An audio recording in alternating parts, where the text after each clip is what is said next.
Having a good morning routine can be really beneficial for your overall well-being and can set yourself up nicely for the rest of the day to achieve whatever goals you have. But a lot of the morning routines you hear about on YouTube and social media are about Hollywood actors going up at like 2 a.m. to work out for 4 hours and then do 14 other different things before they start their day, I guess. And those morning routines are simply not attainable for normal people. So today I'm going to be talking about what I do for my morning routine, or what I try to do for my morning routine, and that I think is feasible for most people to do if they just put some effort in. I mean, I do have a normal 9-to-5 job that I have to attain to. I don't have any kids yet, so that might be a limiting factor for some. But otherwise, I think what I'll be talking about today is feasible and attainable for pretty much anyone. So let's get right into it. I should preface this by saying that there's no activity that I do every single day. There are always going to be days where I just don't have the energy to do anything. And I think that's absolutely fine. You don't have to be perfect. I think we have this mental challenge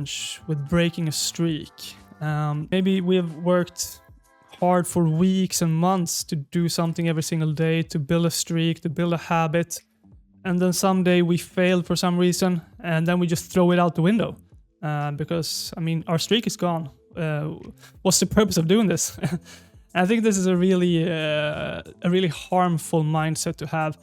And certainly something that I'm guilty of myself. I'm really an all or nothing person. So this thing called moderation doesn't really work for me. But I'm working really hard to get rid of this mindset. What's the big deal of missing one day? When you've been doing something for 3 weeks, let's say, and then you miss one day, that's not going to hurt your progress at all. What's going to hurt your progress is to stop doing the thing you've been doing for 3 weeks, the good thing, just because you missed one day. That's gonna hurt your progress. So what do I want to actually achieve with my morning routine?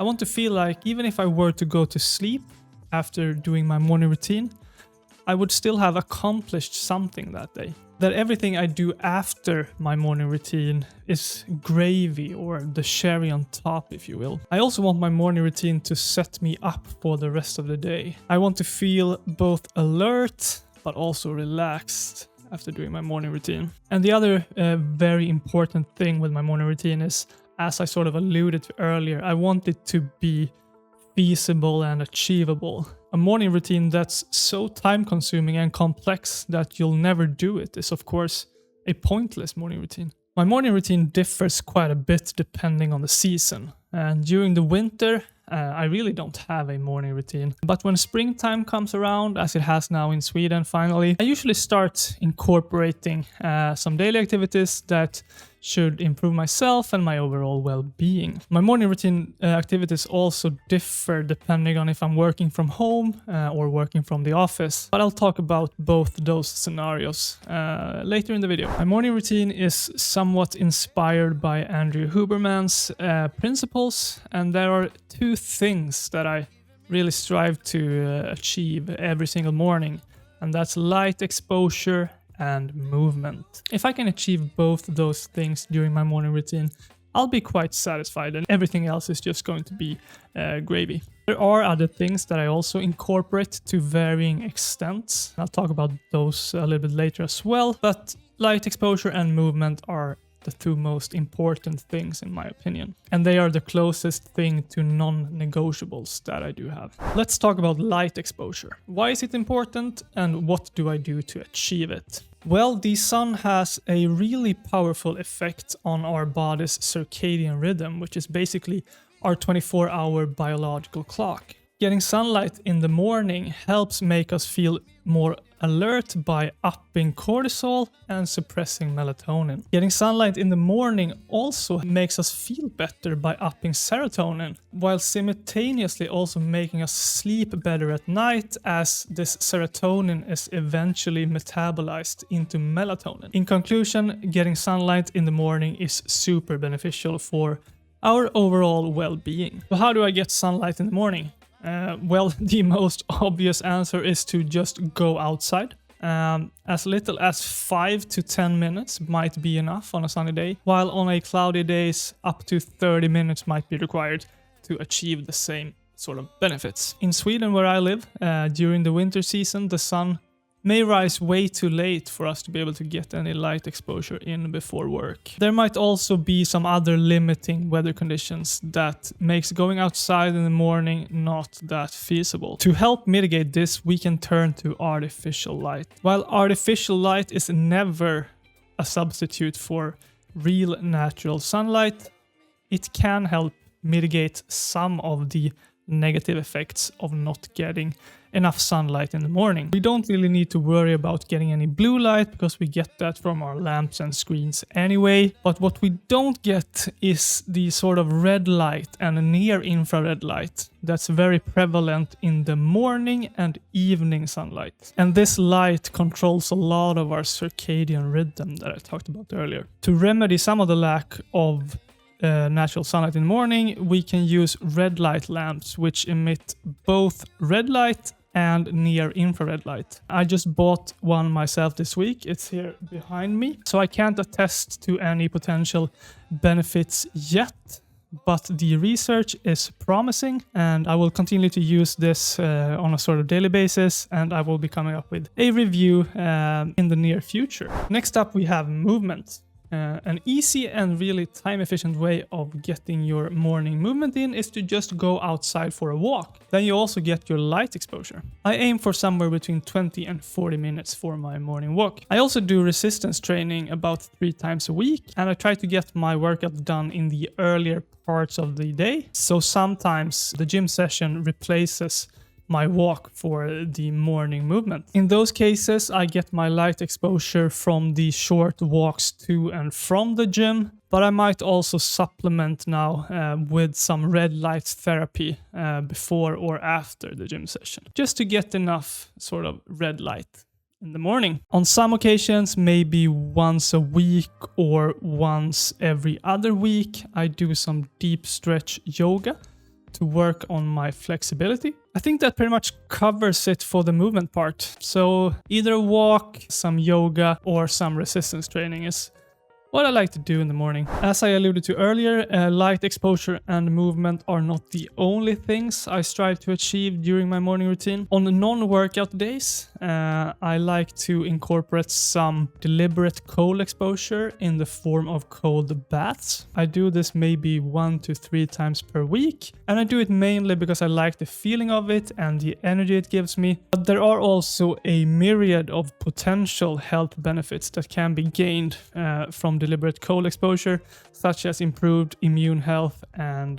fat loss. In conjunction with the cold exposure, I also try to incorporate some breath work. My current breath work is revolved around the Wim Hof method, which is basically breathing deep and fast mixed with long breath holds of anywhere between 1 and 3 minutes on empty lungs. There are basically 2 reasons as to why I perform this routine. One, I really like the feeling it gives me. It makes me feel both relaxed but also alert. I really enjoy the long breath holds. They are super meditative. The other reason why I like to perform a breathwork routine of any kind is that I want to be practicing my nose breathing, because nose breathing is not something that comes natural to me. I have quite a small nose and constricted airways, and I really want to avoid mouth breathing at any cost, because there are a myriad of health detriments associated with mouth breathing. You can read more about the dangers of mouth breathing in my blog, which I will be linking in the description. I was tripped by this mouth breather, Troy, okay? Mouth breather? Yeah, you know, a dumb person. So now I've talked about most of the activities that are part of my morning routine in some fashion. But what about food and caffeine? According to Huberman's golden rules, you should delay your caffeine intake somewhere between 90 and 120 minutes after waking up to avoid the afternoon crash, among other benefits. Well, I don't. I usually take a caffeine pill first thing in the morning and drink it with my creatine and some electrolytes. It really helps me get going with my other morning activities. I know it's not optimal, but I like to do it anyway. I really do get the afternoon crash though, so maybe I should try this delaying of caffeine intake. I'm actually thinking of getting off caffeine soon. I've done it several times before, and I really like the sort of stable energy levels that you get when you're not drinking any caffeine. And I also like when you get back on caffeine after a long break of several months. The high you get from the caffeine is amazing. What about food? Well, I don't really like to eat in the morning. On non-workout days, I might eat somewhere around lunchtime at 12 or maybe 11 if I'm actually hungry. But on workout days, especially if I've been working out early in the morning, I might eat somewhere between 9:30 and 10. I don't eat quote-unquote normal breakfast food, such as yogurt and cereal and bread, that kind of stuff. I'll have some leftovers from dinner the night before, or I'll cook up some eggs and bacon, basically.